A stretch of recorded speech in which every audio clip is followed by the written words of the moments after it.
Chez les Rombaud, on est bridger de père en fils. Jérôme, le père, est passionné de jeux de cartes depuis plus de 30 ans. Après avoir découvert un livre de bridge avec un ami en vacances, ils se lancent dans l'aventure et sont très vite recrutés en équipe de France de jeunes. En 2016, il est champion d'Europe avant de terminer vice-champion du monde l'année suivante. Depuis, il a transmis le virus à son fils de 14 ans.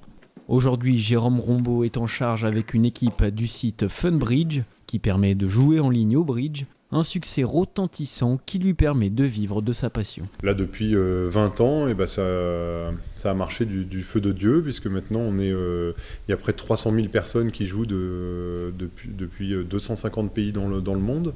Et voilà, donc on n'est pas spécialement des bridgers, mais des passionnés.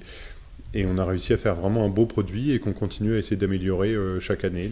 Le fils Léo marche donc naturellement dans les pas de son père. Rentré il y a à peine une semaine de Chine, il vient d'y disputer les championnats du monde des moins de 16 ans, où lui et son équipe ont terminé deuxième. Quand j'étais petit, il y a 6 ans je crois, j'ai essayé de faire une colo bridge et au début c'était juste pour s'amuser, je jouais quasiment jamais.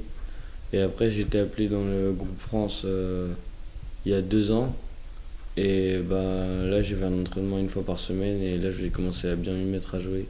Très fier de son fils, Jérôme ne cache pas son enthousiasme, même si Léo n'est pas encore sûr de suivre la même carrière que lui. Déjà, il joue sur mon site, sur Funbridge, il joue beaucoup. Et puis, en France, il y a souvent des festivals qui ont lieu pendant les vacances. Et donc, on part parfois ensemble. Et c'est vrai que j'adore jouer avec lui. Et il a vraiment le sens du jeu. Et bon, on verra pour l'instant sa seconde passion, ou sa première passion, c'est le foot. Mais on verra dans le futur s'il persévérera dans le bridge. Et en tout cas, moi, j'ai plaisir à jouer avec lui. Ouais.